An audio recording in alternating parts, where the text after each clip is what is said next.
This is a good time as any to start. So I would like to welcome everyone for joining us this evening for our colloquium on media ethics and fake news. My name is Alan Preddy. I serve as the director of Rosemont College's Institute for Ethical Leadership and Social Responsibility. And we have a pair of very special guests this evening, whom I'm sure all of our participants will be well familiar with. And I'm delighted that they are joining us this evening for this discussion. The format is quite simple. My colleague, Brittany Nix Crawford, will pose a series of questions having to do with the role of today's journalists, especially in the digital age, on ethical practices in journalism and how journalists should deal with disinformation, conspiracies, and hoaxes. And so again, thank you very much. And without further ado, I'll turn it over to my colleague, the Chair of Communication at Rosemont College, Professor Brittany Nix Crawford. Thank you, Alan. Hello, everyone, and welcome, First and foremost, I want to thank our guests. Thank you so much for being with us this evening and participating. Like Alan said, we have all been looking forward to this for a long time. So thank you again. Like Alan said, I am Brittany Nix Crawford. I am the assistant professor and discipline chair for the communications department at Rosemont College. And a little bit about myself, I like to say I've worked in somewhat capacity at every station in the city of Philadelphia except Channel 6. I have over 10 years experience in television and local TV, as well as I've worked at a children's network called Sprout, which it was a national network.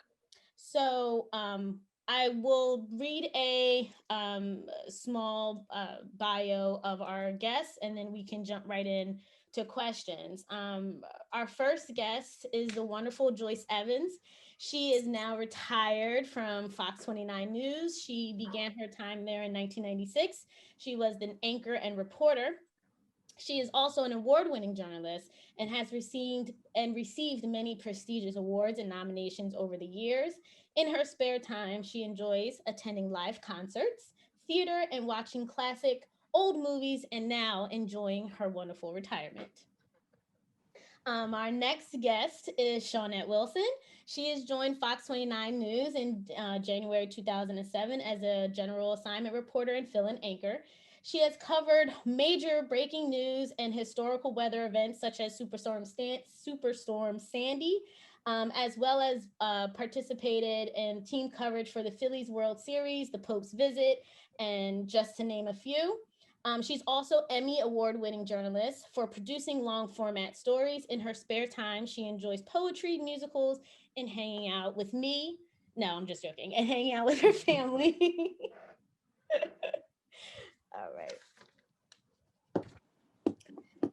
All right, so we'll kind of do this, and I'll try to do this in sections a little bit. So the first section I want to discuss is the role of today's journalists. And so I posed a question to Joyce and to Shawnette and both Joyce. What do you think the role of a journalist is today, especially in a digital age? Shawnette, you want to go first? Sure. So obviously, I think that our role is to inform first and foremost, and to give people a voice. I think in this digital age, we have to be open to different ways of reaching viewers, because viewers just don't consume news the way that they did when I entered the business. And if there are any students on the call, probably your parents will get this. And so I think that our ways of informing and reaching out to people is so different with social media. People don't typically sit in front of a TV anymore at 5, at 6 o'clock, at 10 o'clock or 11 o'clock. They're consuming news on social media and just so many different platforms. And so while I think that our mission is the same, to inform and to educate and to give a voice, I think that we have to be open to utilizing all these different ways to get information out to our viewers. And that's very different because when I started, we didn't have all these different ways, of course, to reach out to viewers. And so that's very important that we've been open to learning those different ways and embracing them, even though it's a big change for most of us. And it's a lot of extra work too, because you have to, used to be, you get up, you'd read the papers, you'd watch whatever news is going on TV, you would talk to your sources, you would listen to the radio. Now you got to check so many different social media sites, and you know, you have to decipher what's real and what's not. And you have to be, as Shawnette mentioned, you have to be open to different things that you might think, well, how important is this really? But for a certain community, it might be vital for them in that moment in time. So yeah, there are lots of different, it's a lot more work, and you have to tailor your stories and your writing toward whatever medium that you are talking in at that time. That's different for me. I started in radio. So, you know, radio to me was just, just put some words to some pictures, but that was not exactly quite it. But when you're writing to different, if you're writing on Twitter, it's different from writing something on Facebook and so on and so on. So it is a lot of extra work, but you know, you just have to start a little earlier in your day and stay a little later at night. I think we also have a responsibility to engage younger people who I think are more interested in news than ever before. And again, that just goes back to the digital age. They are looking for news in such a different way than we're used to giving it, but they are a major part of our audience, just in a different way now. Right, and you have to be, I think we both agree on this one, Shawnette, you have to be open to the types of questions that they're going to ask you that may be different from what different my generation would have asked. Younger people have different concerns. It may be the same story, but they focus on a different element within the story that they are more concerned about than I may be. So you have to be open for all that. And it just makes for a better, more rounded story when you can get everybody's kind of input in it. Sure. Totally. I definitely agree. Younger people, they have different needs and they get their news differently. So I guess it would be, you know, how do you adjust to that? How do you adjust to how they get their information to make sure you reach that younger audience? Is it You don't have a choice. You don't have a choice if you're going to do a good job as a journalist. It's always evolving. Yeah. So you don't have a choice. I mean, gosh, when you think about there weren't even computers when I started. We had typewriters, and you were lucky if it was electric when I started. So yeah. So, you know, forget social media, forget all of that. And, you know, they're just different. There are different things that people are more concerned about. You don't have the beats, and I think this is unfortunate. You don't have the beats for City Hall anymore. You don't have somebody who exclusively covers the police department. I mean, some do, but you just don't have those kinds of beats like you used to, because everybody needs to be ready at all times to run to whatever, you know, breaking news thing happens in a day. Don't you think, Shawnette? Yeah, and it's funny that Joyce mentioned, like, you know, your routine. I'd say like back in the day, but yes, back in the day, you know, when you would wake up and you would look at like the newspaper headlines, or, you know, you're surfing the networks and all the other local news, the competition. And now I find myself almost, when I get up in the morning, unfortunately, the first thing I'm doing is I'm going to social media to see what people are talking about and to seeing what they want to see. And, you know, that kind of is the first thing that you're checking. And it's just a change of the times, I think. It doesn't mean that we don't do all the other things, but I think that, again, people are just consuming news so differently now. That, you know, they're not watching like we're used to having people watch. And so, yeah, I mean, I just think that the digital part of it is such a big thing. And it's been such a hard adjustment because everybody has a voice, everybody has an opinion. And, you know, I know we'll get to this later, but, you know, that gets into separating, you know, facts versus opinion and all of that. But I know we'll get to that. So I'll let you go on, Brittany. Mm-hmm. Yeah, I mean, I guess it's kind of this idea of like people who do get their news and information, it's like they're choosing the news that they want to hear. Like it's almost like they have the option. now to choose what they want. So in sticking with young people and college folk, do you think media ethics class is necessary in college when preparing future journalists or media professionals? I absolutely think that they are necessary. And I think that they'll always be necessary because there are ground rules to everything. Teaching, you guys have rules. There are things that you have to learn, basics that you need to learn. You should always, even though this hardly happens anymore, you should have at least two. I would always like to have three sources on a story. If it's something that's exclusive to you, you want to make sure that it's not just this one person telling you this who could be wrong. And then you'll have egg all over your face later. But now I think that we tend to run with a lot of things, and everybody does this, before you've even gone through those steps. So you have to learn what they are first, because if you're thinking about a story and you want to get it on and you want to be exclusive and you want to be first, and but you might not be right. And that's why I think the ethics come in. Yeah, and I know that both of us know people who have kind of been burned by the being first thing. But I definitely think that the courses are important as you go throughout your career. Every station and every market is different. And so the rules change. And sometimes you don't always use what you learn and people break the rules. But I think that it is a big help because, for example, since I go out in the field every day, I think that, you get sent out on breaking news, right? And there is a push and somewhat of a pressure to get on TV first or to get on as soon as you can with what is happening. And that can be stressful. And I think that that's when you can fall back on what you have learned to remind you of how much you can say, what is safe, what is going to be walking the line, and what is absolutely going to get you in trouble. So if all else fails, what you've learned, kind of like that foundation that Joyce just spoke of, will get you through those moments when you know that you've got to get something out there. They're going to take you live, whether you're ready or not. And you have to be able to rely on kind of the basics of what you've learned to get some information out there until you can get, the exact information from the officials, or as Joyce says, you hear back from your sources. And so I absolutely do believe that courses are still very important. They will save you in a crunch going with what you know.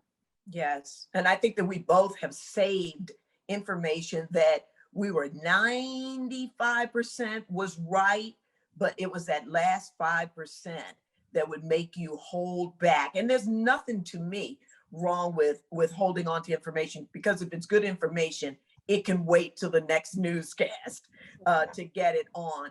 But I think part of this too has to do with when you talk about the ethics, and this may not be something they teach, you still have to be a human being. You have to put yourself sometimes in that position and decide, for instance, when we have to go knock on a grieving family's door, you have to really think about that. And I can't even tell you how many times I just refused to do it. Almost got fired from Channel 3 from doing it. I refuse to do it because you just know that it's not right. Yeah. You could see them inside. You see a mom fainting, you see everybody crying. And what are you going to do? Go knock on their door and go, "Excuse me, I'm Joyce Evans from wherever. And, I want to get a comment from you on your daughter who just went down in a plane crash." So, sometimes it's just common sense and just being a human. But these days, I know and we will never name the people, but there are lots of people who would just run with that and not give it a thought. And to me, sitting at home as a viewer, I don't want to see that, because I know how I would feel if someone came to my door and knocked on my door with that kind of news. And the thing about it is, that is actually a big part of our job is doing that.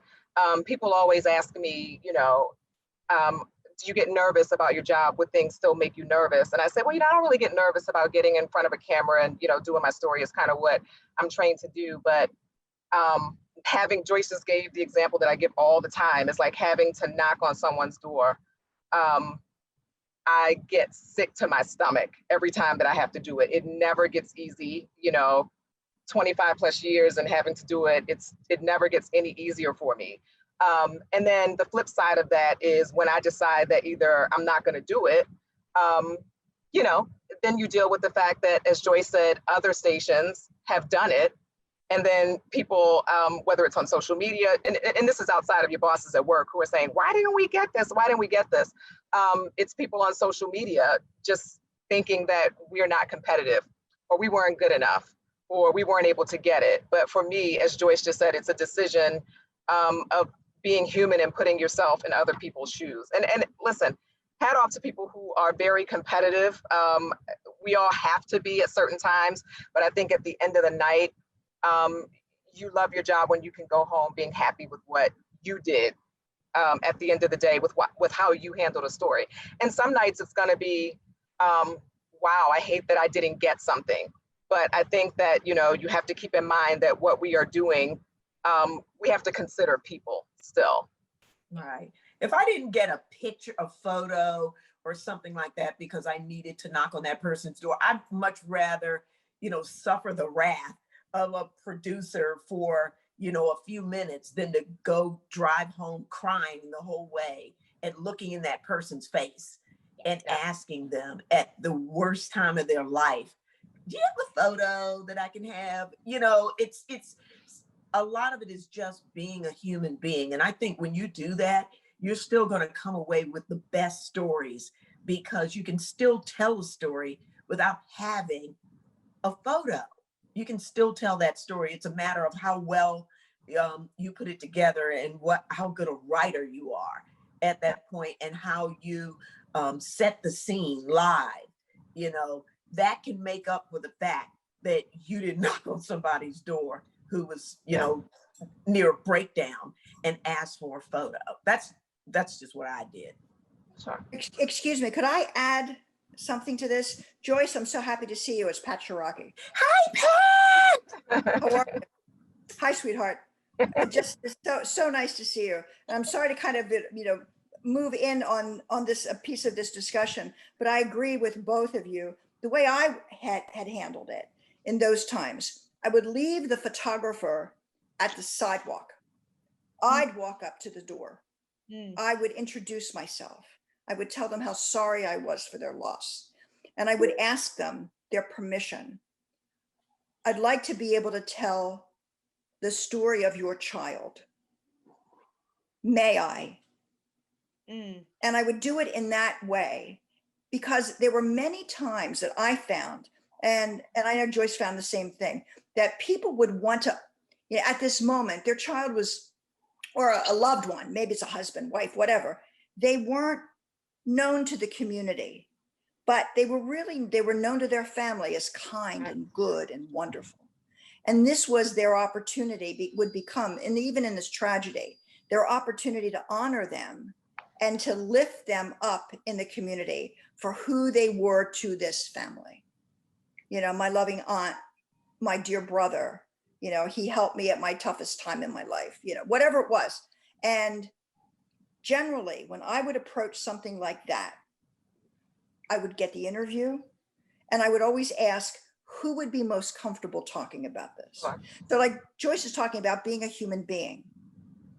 If you lead, and no matter what story you're doing, if you lead with compassion, especially at the most tragic time, you know, talking to families of people who were lost during 9/11, you know, I mean, Joyce and I did a lot of those stories. That was very hard. It was very difficult. And there were some times when I cried with them, you know? Most of the time. At most of the time, right. But you lead with compassion. No matter what story you do, if you lead with compassion and you lead with balance. And then also understanding, you know, talking about how many sources you end up getting. I reported the death of Anthony Bevilacqua, the late cardinal in the Catholic Church in Philadelphia. We were exclusive. We led our 11 o'clock. I was the only one who had it, but I had 3 sources. And two of them, one of them was had been down the hall from where he died.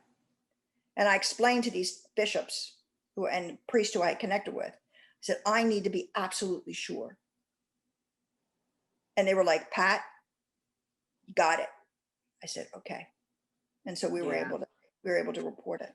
You're Yeah, right about but- the point too. You're right about the point with leaving you should, I think you should always leave the photographer at the curb when Yeah, you for walk that, up to a house, Yeah. always. But it's it just intimidating. depends on the situation, which you have to feel it out. It Yeah, may be right. one, if you can see that walking up to that door and knocking on it, that those people don't want to talk to you already. If you can see Yeah. that, don't go up Yeah. there. Don't go Or if up. you can see just an absolute breakdown of amount. This was the Pan Am story I'm talking about. And Dennis, whoever the producer was then, he almost got me fired because I Wow. wouldn't do it. Oh, you I named him. just wouldn't do it. Right. Anyway. Yeah. So anyway, Yeah, yeah. it's But just- Shawnette, you leave your photographer at the curb too. Well, I You also just don't- think, I absolutely agree that the approach is everything, but there are still times that I have passed on doing it. Yep. I also think that Well, I objected a lot of times. yeah, I think your reputation also in the business and in the city that we live in helps a lot with people too. Yes. Because they're watching, and they're watching a lot of times when we don't think they're watching. And I know that I have also been able to get things from people that I've waited on. And then as maybe a day or two had passed, they knew just based on my reputation that I wasn't one of the people that, you know, hey, the 6-year-old's been shot 10 times in a drive-by, and I, you know, hounded them all night long. They You noticed weren't going that to be sensational. that wasn't my about track it. record, right? And so I was able to follow that story all the way through. So I think reputation and also people watching how you cover things over the Yeah. year, Yeah, they that's will true. determine Right, whether they will, trust whether they're you gonna or whether talk to they you or want to not. work with you. They'll know who you are when you're coming up the doorsteps. They already know who they're going to talk to.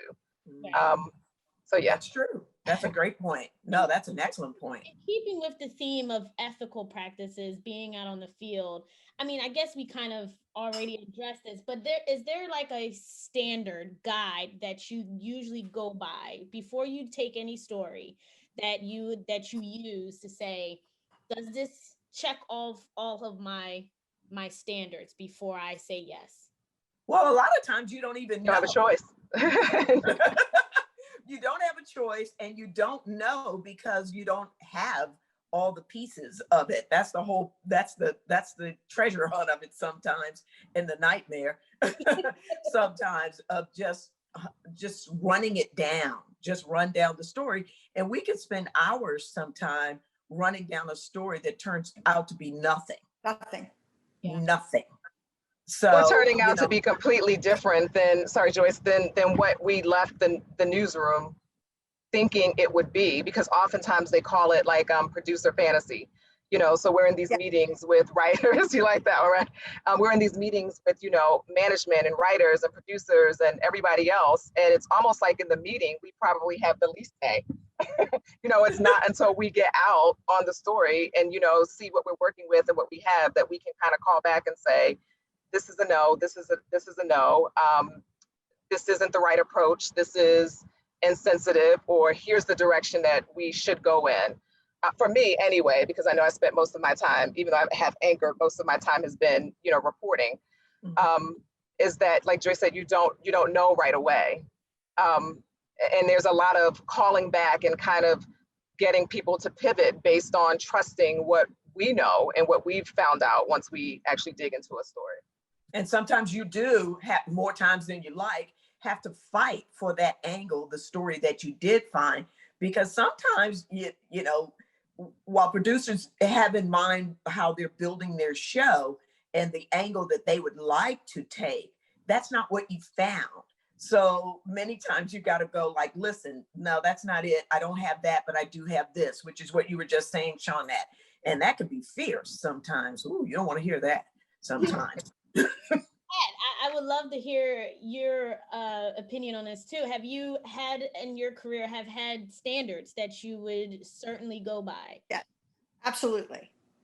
Always the first standard was the truth. Mm.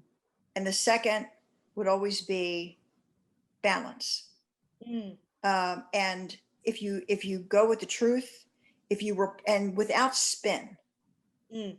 You don't go into a story with an agenda. There are so like Joyce and Shawnette just said, that sometimes producers have fantasies, executive producers in particular, and so what I would do in some cases, some of the things that they might bring up as an aspect to a story that they see and they would like to see developed. In some cases it might be there, but other aspects would outweigh that. But in order to be cooperative, and it wouldn't be like their idea was, was completely out the window. I mean, there was an aspect to it, but maybe in not the same proportion as another. And so what I would do is I would make sure that, I don't know, in one of my tracks, in one of the voiceover tracks, I might incorporate a half a line that addresses what they were interested in. Because I would have, that would prove that I had, there was mutual respect and all of that. And when I would do Team that, player. when I would do that, and because, and if it was legitimate, if it wasn't legitimate, that'd be a different story. But it turned out to be legitimate, I would incorporate it, or even incorporating it into my lead in and my lead out, but typically in a track, like a middle track where it wasn't the lead of the story. And then I would, and try to use good writing skills to be able to create and craft the rest of it around it. And so that's how I would handle it. But the first was the truth. The second was balance. Walking into a story without any sense of spin. Like we all, though, as reporters, and those of us who've been around for a long time, you almost walk into every story with your own filter. So you hear things through your own filter, but you try not to allow that filter to determine the story you're finding. So maybe the filter becomes more compassion. Maybe the story, maybe your filter offers another aspect that nobody else even thought about. Yeah. Okay, so that would be that'd be that's how I would approach it. Yeah. I'm sorry. The other part of that too is sometimes, whether you want to, when we talk about our own filters, is you have to give voice to someone whose ideas you totally disagree with. For sure. Totally. Yeah. And you cannot spin. You can't use your filter on them to spin what they said. You got to give them their say. Right. So, and if you don't, then you haven't done your job as a fair I judge. think of approaching, trying to keep your spin out of it. And if it's something that you feel strongly, you feel differently about, is you, in writing a story, rely more on your interviews than your writing. Yeah. Exactly. Yes. Yeah, That's absolutely which is kind of what you right, said. But if you feel any sort of way that your feelings are creeping in there, don't be afraid, I think, to back out of it. And like I said, let the sound, which is the way it should be most times anyway, is to let your interviews and your sound tell the story more so than your writing. But I wanted to point out something else that Pat said, like the balance is a big thing. I think today, and it's not just today, it's been for a very long time now, we're moving so fast and we're trying to keep up with so many things, and you're out in the field trying to check so many things off the list. Did I get the interview that everybody's going to get? Did I get a photograph? Was I able to tweet out video? Was I able to go on Facebook Live? There's so much stuff that they're asking, and go live actually for TV, which is your first job, that sometimes unknowingly you can lose sight of the balance. And I think that just comes from moving so fast. And sometimes you just have to take a second to think and say, do I have both sides? Do I have both sides of this? Do I have everything I need to represent both perspectives? So I thought the word balance just stuck out to me, because I think a lot of times we lose it just trying to do so many different things. Mm-hmm. Yeah. Mm-hmm. And that's when you also have to, at some point, you may have to tell your producer who wants you to do, hey, listen, we just thought of this. Can you do a quick bump for us between, the half hour? And, I don't have time to do that. So, I mean, you just have to be fair to the story that you're working on at that time. And at some point, you're just going to have to tell them, I can't get you that. I can't get it because I need to get the other side. I need to make sure I don't miss the other point of view that I need, so that people don't question what we're doing and question that we have a spin or an agenda or an angle. Or that you were fair.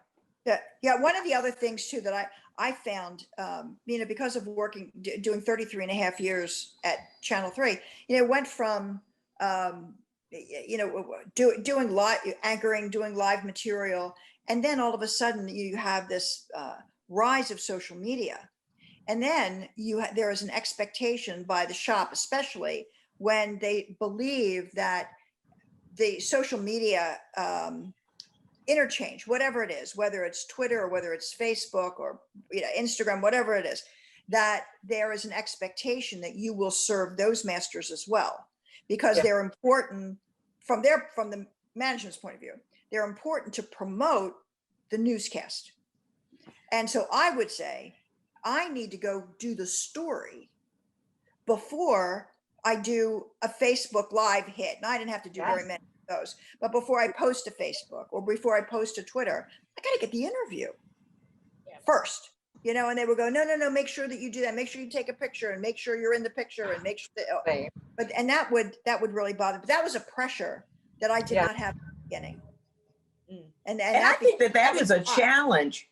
I'm sorry, Really? Ted. I think that is a challenge too, to all mainstream media right now, just the balanced broadcast, not it's just a challenge, because I feel like often we're chasing, digital, and we just can't, because we're on at certain times. We're not, a cable station that's on all day long. We're on, at 4, 5, 6, 10, 11, in the morning shows, and that's it. Unless it's a breaking situation, you're not on at those times. So in between time, I think sometimes they lose track. And Shawnette, they really, because they want you on all the time. They lose track of, you really have to do a decent story before you give people little snippets and constant teasing of a story that you don't even quite have yet. I think with respect to the fact that we said in the beginning that this is a big audience that we have, looking at digital and social, I think that oftentimes they're pushing you to go after that audience, and that really isn't the audience that's tuning in fully, if at all, to the actual newscast. So that's all I'll say about that. I think, and Pat, Joyce, I would love to get your input as well. But I think, Shawnette, because you are still in the field and you're still working in the newsroom, my next question is about the current climate that we're in, and the social justice current climate that we're in. I thought it was important to ask this question because it's such a sensitive topic, and the talk of equity. So what do you think are some ethical considerations that are around a newsroom that may be lacking with diversity, inclusion, and I know, Joyce, you can talk, I'm sure you can weigh in on this as well with all your years spent in news. And Joyce can definitely, because she had actually now retired when some of the most recent stuff was happening. I think that it is surprisingly still a struggle, and as they say, it's still a thing.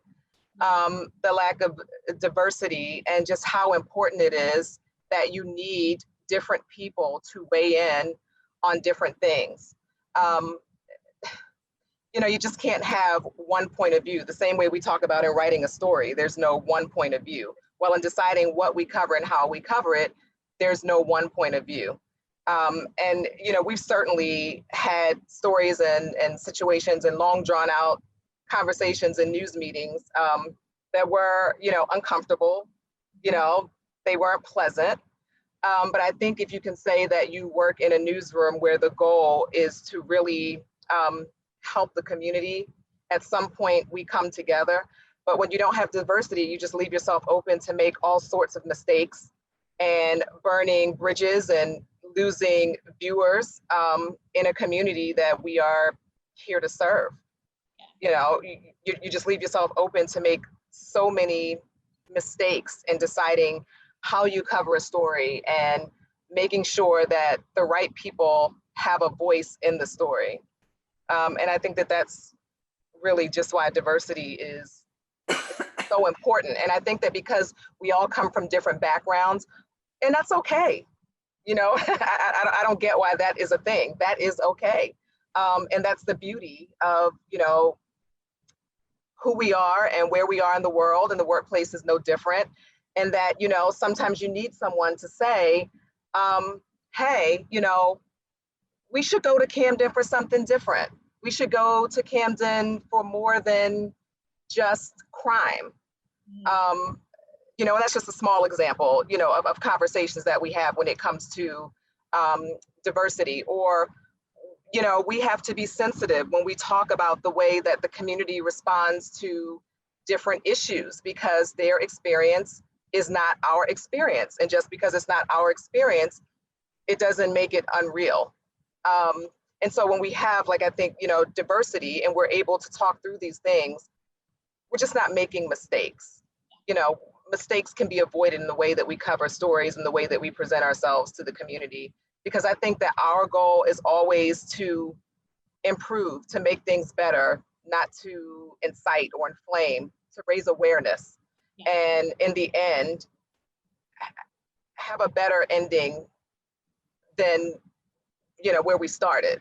It may not be the solution or the permanent fix, but I think our goal when we go out and we decide what to cover and how to cover it, we want to make things better. You know, we want people to feel like we care.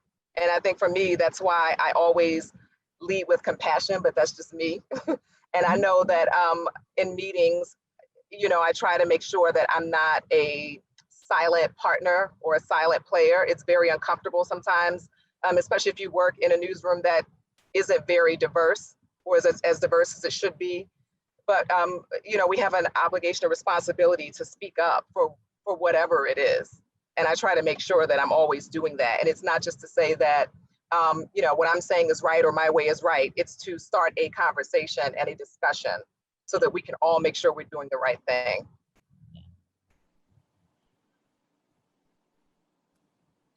Joyce, Pat, you want to? I can hear. Oh, You want me to say something? Well, you know, Shawnette is absolutely 100% right. I have found that, and what was frustrating, I would say, throughout my entire career, be it Washington, Lynchburg, Miami, KYW, Fox 29, I still found it frustrating that every single newsroom lacked diversity, lacked it in the areas, not so much on air, because those are the people you see, but the folks off air, the folks who Making decisions. control it, the decision Sure. makers. That's where you need inclusion. And I still found it frustrating that you spend a lot of time explaining. And sometimes I felt like, well, you know what, we go out and we cover stories that we don't quite get almost every week about, you know, certain cultural things. So sometimes I just felt like it was a little bit of a chore just trying to explain things. And okay, so you don't get it. Let me just go do it. And then you'll see what I mean. And then that way, you know, you serve the entire community, because that's what we're here for, to serve the community, not just to do, you know, stories, handpicked stories that will appeal to the people who are assigning the stories, but stories that will appeal to the community who we serve. So yeah, that continues to be a problem, but that is a national problem. Yeah, It's far grander than it's grander that, you know, this, we know the country's history. We know what it is. And we're just not there yet. But I think that our newsrooms could help to lead the way when it comes to presentation and representation of the community. I might not care about a certain story that I'm covering, but, you know, it means the world to the people you're covering, and it means a lot to a section of people. So why don't you let me do a story that you might not care anything about or even get it?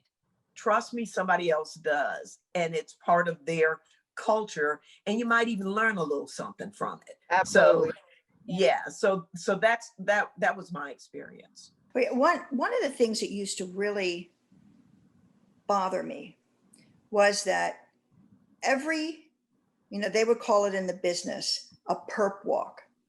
Mm-hmm. perpetrator, okay? Couple of, usually would be guys. And almost exclusively, the perp walks that they would cover would be with men of color. You rarely saw Caucasian men in a perp walk that they did. But and there were days when it would be over and over and over again. And I felt like the messaging of that was just terrible. The other thing, okay, so that's one. But the other thing that would bother me over and over again, no matter what the story was, the scientist was Caucasian. The doctor was Caucasian. The lawyer was Caucasian. Yeah. As opposed to looking at brilliant people across every culture who could be the person who you interview. And where you're helping, they're giving the exposure, you're helping credibility, you're raising the bar, whatever it is. And I was really bothered by that, because I felt that there needed to be, go back, Shawnette, to balance. I felt that, with who we are as people, or whether it was just men and not women. Right. Yeah, I mean, all of that, or whether it's, ethnic differences. But I really felt that we did a disservice if we didn't balance that. It balanced the expert voice better. I think another thing too, that has always kind of been a discussion is when to use, race when you're describing a suspect has always been, and it's kind of like what you learned when you were in school and then what newsroom you're in and what the rules are there. So when is it appropriate to use race? And right. I think, you'll have people who say, well, how are we supposed to look out for someone if we don't know what their race or their ethnicity is? But going back to diversity and having people, like Joyce said, not just people on air, but people who make decisions. And a lot of people just, as a group, we all make decisions together when we're in a meeting. Being able to know when, what you should have, and given a description of someone. It's not enough to just say their race or their ethnicity, their height, their weight, and maybe that they have a beard, because when you work in different places, that could be the majority of the community. And knowing that, in addition to saying race or ethnicity, can you find an identifying feature that would, not have everyone who fits that general description being eyeballed? Is it that they have a big birthmark on their cheek? Can you add something like that? Is it that they have like a mole on the tip of their nose? Is it, it just can't be race and then something as common as a hair type, a hairstyle, and a beard. And these are things, that different newsrooms have different opinions on. And as we go back to like one of the things you asked earlier about courses and ethics and things that you take in school, this is when you will fall back on some of the things that you have learned. And honestly, some of the things that we learn may have changed as we grow and times change. We know better, we learn differently, we do better, and we adjust. But I think that is kind of like one thing that should always remain the same, that, when you're describing someone who is a suspect, that you're giving more than just a generic race, ethnicity, hairstyle.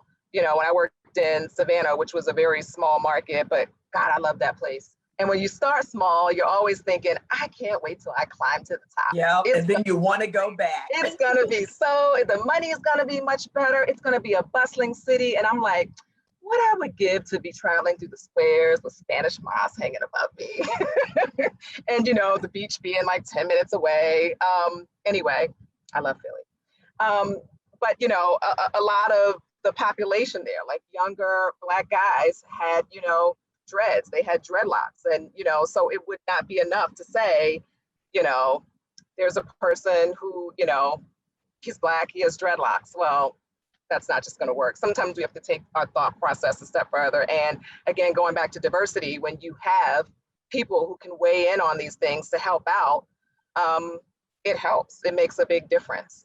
Yeah. And as a reporter, I always try to use, okay, well, where are we in the process of this story?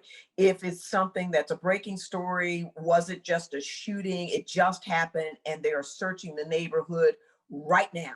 Then how much of the description you give makes more sense at that point. But a day later or so, it doesn't make any sense for you to tell me, even if it was a black guy with blue jeans and a t-shirt on, then what you have is a very vague description, and that's all you say. Is like, police have a very vague description of, Sure. Of a suspect that they have. They don't have anything specific about them. But if they're looking for them right now and they can harm a community, whether it's black person, white person, whatever, Sure. then I think, to say the race is important because they're looking for somebody right now. And they might run past your house, which means you need to be careful as well, depending on the danger of the situation. But I think that that's when the description comes in. But Pat is absolutely right about that too. When, it was always a black man, maybe in his 20s or something and all that. And then when you finally see somebody, it just didn't make sense to do that, because then that means my brother is going to get stopped by the police and questioned because he happens to fit this vague description that we just put out all over the air, with no picture, no nothing to go with other than a vague description of a black or Latino or some person of color and all that. We never really said when it was a white person. We just said a man. You're right. Right. Yeah. Right. So isn't as we talk about like diversity, we should look at our stories the same way we look as talking about what the makeup of the newsroom should be. You want your story, you want the people who you interview. If you're doing, an MOS piece, man on the street, and we're just kind of like polling random people, don't you want to make sure that, you have men, you have women, you have, whites, you have blacks, you have, Hispanics. I mean, you want to make sure that you are, it's reflecting where we live in our stories, not just in our newsroom, but also in our stories. That's a great point. And the interesting thing about that is it wasn't uncommon from time to time to have, let me see, a manager, I'll say, I'm not going to say what role they were in, to question what the black person in the MOS had to say about it. Well, it's their opinion. We're asking man on the street, we're asking for their opinion. If we want an expert opinion, we'll go get an expert. But you wanted us to ask people's opinion on the street, and then you take issue with the point of view that someone took, which is valid. It's their point of view. They're not the only one who thinks that way. But yeah, that's something else. That these are some of the battles that reporters have to do. And we're, I know both these ladies here, we are not shrinking from any fight when it comes to that. So yeah, True enough. You know what? Thank you so much for allowing me to weigh in on this. I'm going to need to go. Joyce, Shawnette, wonderful to see you both. Good to see you. Joyce and I have been friends for many years. oh wow. She knows how much I respect her and love her. Oh, Thanks, yeah. buddy. Thank you. Take care. Sure. Thank you. So with that That was a being, nice surprise. yeah, that was I know. I would love to open it up for questions. I just want to be conscious of the time we have, about 9 minutes left. So I would just love to open it up for some questions. If anybody has any questions for our guests, that would be great. They're here to answer. Some students of mine, I see you.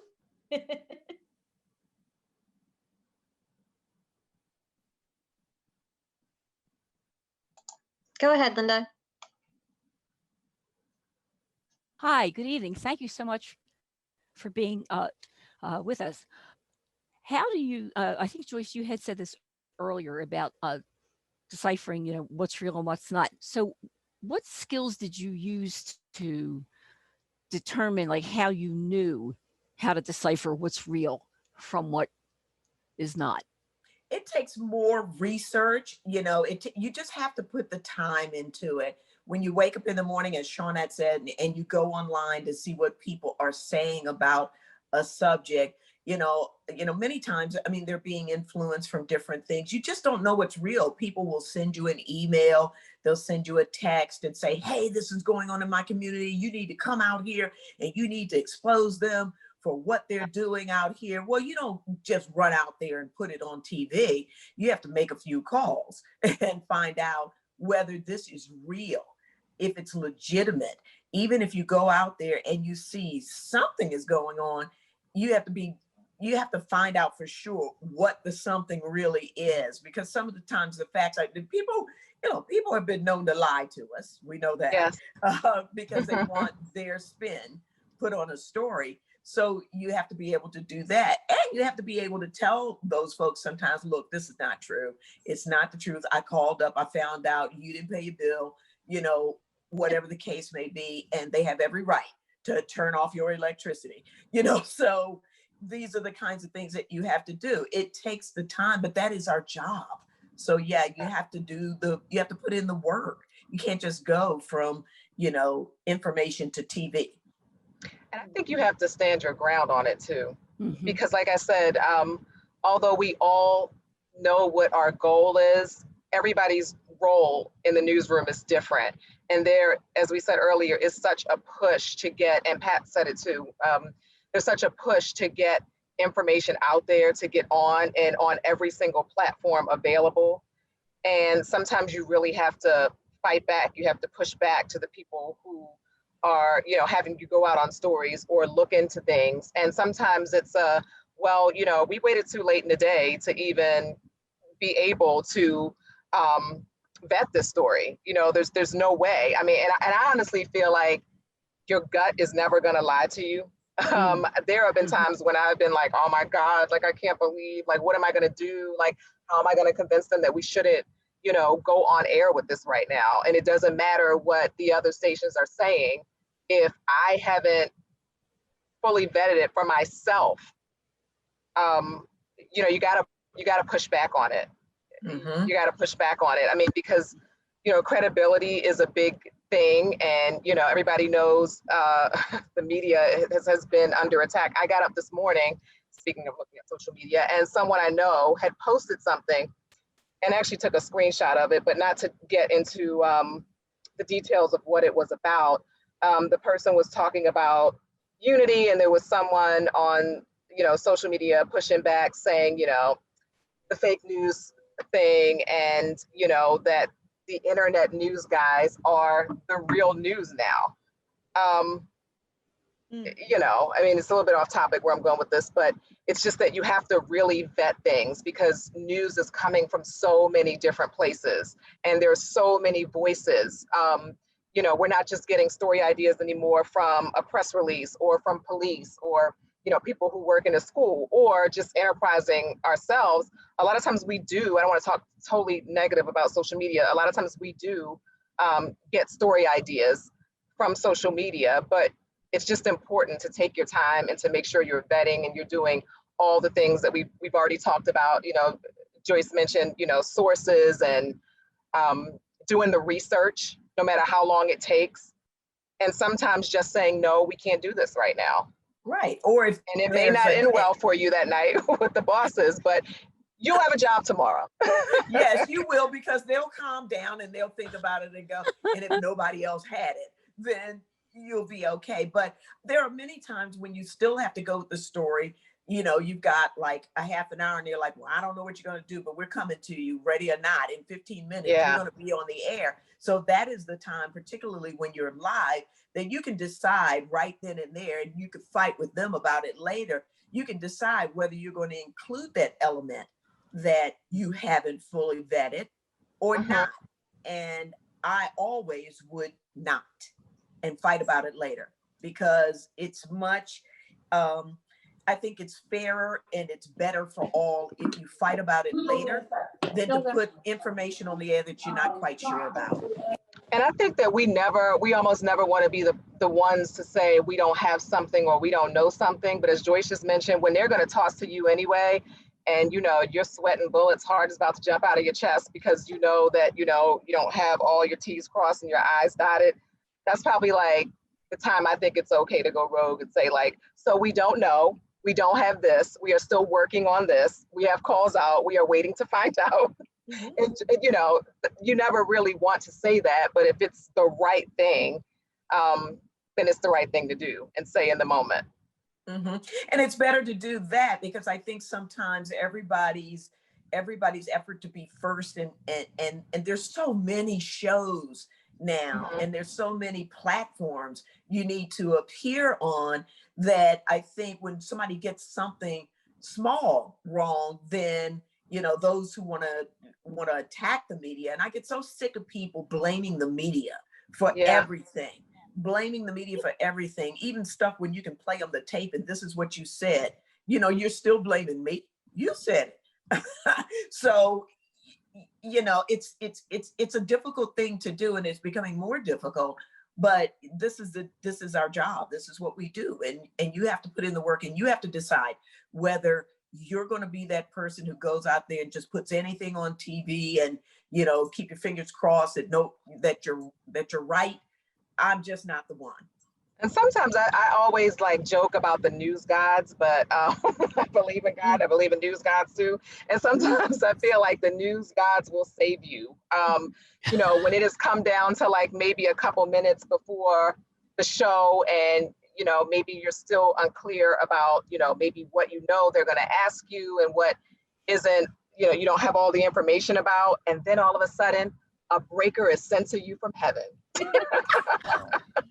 There's a breaking news story, and you're like, well, great, I got out of having to make a split-second decision. Yeah. Those are the times when I'm just bringing a little bit of humor to it. Yeah, you're like, we don't want anybody dead, but this got me out of this thing, because you just know, you are sweating, like just thinking, what you're going to say and making sure you're going to say it the right way. And people are so critical now.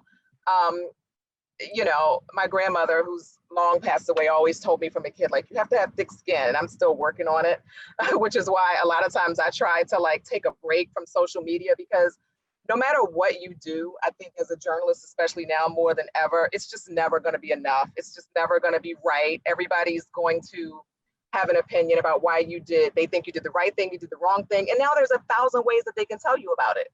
It's not just in one email that only you will read.